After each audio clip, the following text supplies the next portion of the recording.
Merci beaucoup. Merci beaucoup. Évidemment, votre propos fera réfléchir parce que vous avez cette vision globale. Je me permettrai simplement peut-être deux remarques. Et peut-être la première, ça peut peut-être vous inviter à un mot de plus. Je pense que ce séminaire ce matin a fait ressortir notamment les problèmes un peu complexes de l'encadrement de la pluriactivité. Je ne parle pas là des certificats, mais au fond, faut-il et comment essayer disons, d'orienter, de guider, pas seulement les administrations, mais même les entreprises dans l'usage qu'elles font de la pluriactivité. Je parle plutôt sous l'angle sécurité sociale là. Ce matin, quand même l'impression qui me semble ressortir des différentes interventions, c'est que c'est une sorte, non pas de jungle, mais c'est un monde très anomique, la pluriactivité, c'est-à-dire il y a des tas de pratiques qui peuvent revendiquer ce mot, cette appellation. Les unes sont très saines, les autres probablement moins. Bon. Donc ça, c'est une observation. Si jamais vous voulez dire un petit mot là sur y a-t-il à envisager peut-être une réflexion sur la régulation de la pluriactivité, je serais très heureux pour nous tous. Et puis, le deuxième et la seconde observation, j'accepte tout à fait le diagnostic que vous portez, c'est-à-dire que les pirates vont toujours plus vite que les navires marchands réguliers, c'est sûr. Les pirates, ils sont souples, ils sont flexibles. Maintenant, on peut espérer que, en face de la piraterie, pour continuer à utiliser votre image, les procédures soient des procédures nerveuses. C'est le problème processuel qui me semble. Et ce qui a été mis en lumière, notamment par M. Ramakers et M. Giono, c'est la longueur des procédures. Pas seulement les procédures internes, mais des procédures internes telles que orientées par le droit de l'Union. Alors, c'est vrai, les pirates sont toujours les premiers à tirer, mais on peut espérer, alors peut-être c'est l'autorité européenne du travail qui sera la clé, on peut espérer quand même qu'il y ait des procédures plus proactives, plus nerveuses, des réactions.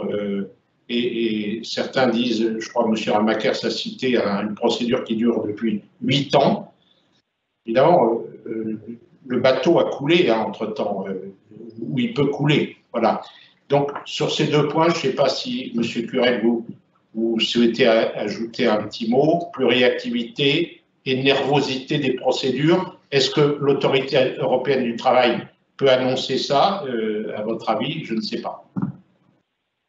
Merci beaucoup. Effectivement, les deux questions sont très pertinentes. Donc, sur la première de la pluriactivité, effectivement, il y a des règles qui sont prévues dans le règlement sur la coordination de la sécurité sociale qui s'applique, qui sont en discussion à nouveau maintenant dans le cadre de la révision qu'on a proposée, afin d'effectivement éviter des montages d'ingénierie juridique pour échapper à l'application du droit, disons, naturel, disons, des droits qui devraient s'appliquer. Et voilà, ces règles-là, elles sont en train d'être améliorées et peaufinées dans le cadre de ces discussions. C'est une discussion qui est difficile, hein, parce qu'il ne faut pas, je veux dire, même si c'est une réflexion qui n'est pas tellement juridique, qui a un peu plus de contexte politique, mais les détachements, et je pense qu'en France, vous êtes bien placé pour le savoir, c'est un sujet où il y a comment dire, un mélange entre réalité juridique, réalité sur le terrain, et après réalité perçue aussi. Hein. Donc, et ça, on voit que les sensibilités, je dirais, face au phénomène du détachement, elles varient beaucoup de pays en pays, où elle varie aussi beaucoup en dépendant de qui parle.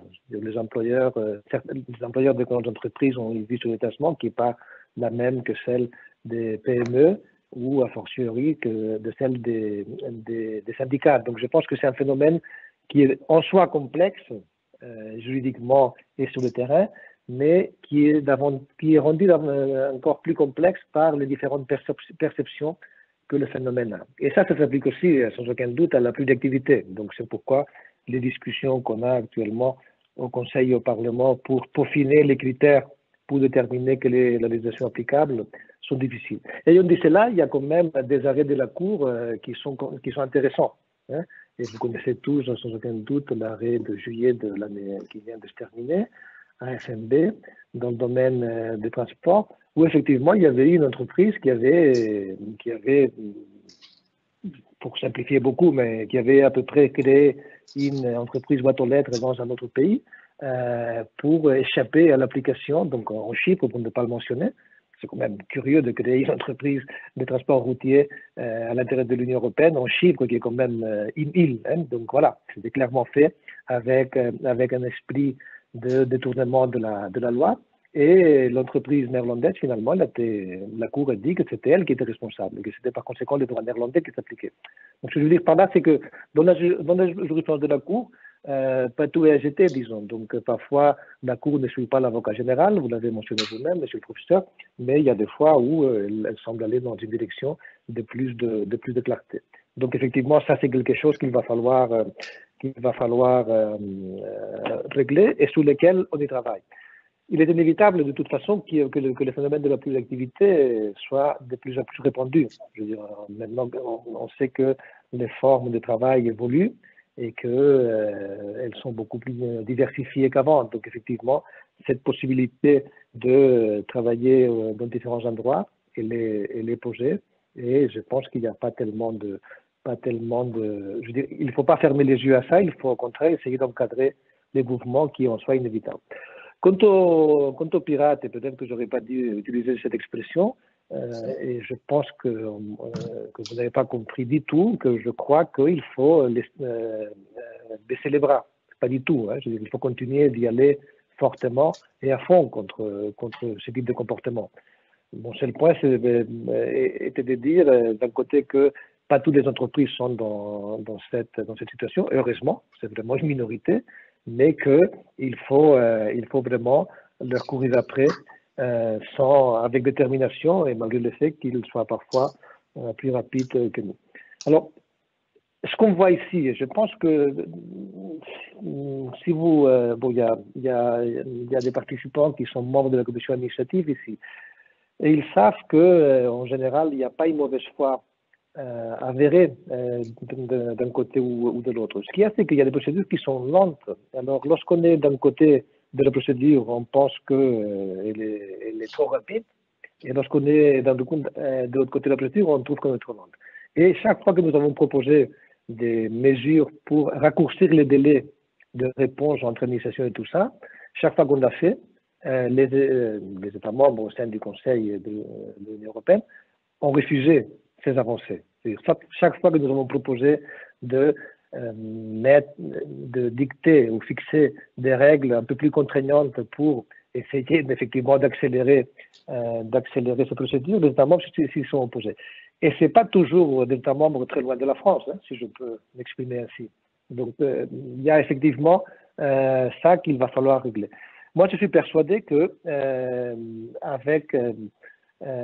donc il y a deux éléments qui doivent améliorer la situation. Le premier, c'est une information plus approfondie, je dirais, de règles communautaires au sein des inspections nationales. Et je ne parle pas de l'inspection française, loin de là, hein, mais effectivement, je ne suis pas sûr que tous les inspecteurs de toutes les inspections nationales soient au courant parfaitement des règles européennes ou des procédures européennes. Donc ça, je pense que c'est un premier élément. Et le deuxième, sans aucun doute, c'est cette autorité européenne du travail. Donc la différence, je veux dire, vraiment le changement que cette autorité peut enclencher, c'est effectivement ces 27 fonctionnaires nationaux qui seront détachés par pays, qui vont faire un peu d'interface entre les administrations, parce que malheureusement, parfois, au sein d'un seul pays, il y a déjà des problèmes de coordination entre les différentes administrations. Mais ces gens-là, ils ont vocation à représenter les administrations, que ce soit dans le domaine de la sociale, de la santé et de la sécurité sur le lieu de travail ou du travail de leur pays avec les autres. Et le fait que ces gens-là soient ensemble, j'allais dire 24 heures sur 24 et 7 jours sur 7, enfin, j'imagine qu'ils vont prendre le week-end chez eux, mais enfin, le fait qu'ils soient ensemble dans le même couloir de façon constante et permanente, je pense que ça peut être vraiment un changement significatif. Parce que ils vont pouvoir, j'en suis persuadé, accélérer toutes les procédures dans ce domaine. Je dois dire quand même que là aussi, on a vu la réticence des États membres. Hein.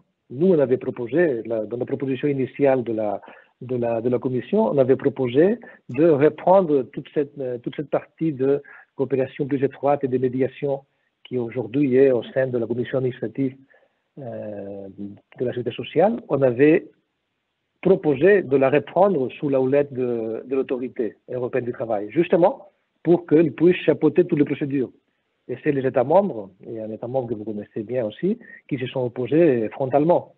Donc s'il y a une certaine fragmentation maintenant, elle est aussi due à une certaine réticence chez certains États membres à converger vers ça. Mais bon, on pourra juger ça dans un an ou dans 18 mois. Mais moi, je suis persuadé que la création de cette autorité européenne va faciliter fortement et améliorer les procédures de coopération entre les inspections des différents pays. Merci beaucoup, Monsieur Curel. Je pense que c'est sur ce mot encourageant que nous pouvons mettre fin à ce deuxième séminaire. Je remercie au nom des organisateurs l'ensemble de ceux qui ont accepté de participer. Je pense que nous sommes les uns et les autres beaucoup enrichis au cours de ce séminaire et je donne rendez-vous à tous pour le troisième séminaire. Le 26 janvier. 26 janvier. Et nous verrons alors, nous allons vers des observations de plus en plus, on va dire, concrètes, puisque nous parlons des transports, et qui est un terrain d'application de tout ce que nous avons évoqué aujourd'hui. Absolument, et nous reviendrons dans le dernier séminaire sur le sujet fraude, avec, en reprenant cette problématique est-ce que c'est dans la meilleure formation, comme effectivement des inspecteurs, est-ce que c'est dans un meilleur partenariat, est-ce que c'est dans d'autres éléments que se situe la plus grande nervosité, comme vous l'évoquez aussi, donc effectivement une capacité de répondre un peu plus rapidement aux évolutions de celles et ceux effectivement minoritaires, mais qui quand même effectivement marquent malheureusement ce dossier, donc marquent de leur empreinte un peu ce sujet. Encore une fois, je le redis aussi, in fine, c'est parce qu'on croit aussi à l'Europe sociale, effectivement, on pense vraiment très important effectivement de travailler à la régulation de ce sujet pour qu'on retrouve vraiment la quintessence de l'esprit de ce qui était dans ces mises en œuvre de la mobilité en Europe. Voilà. Merci beaucoup à tous.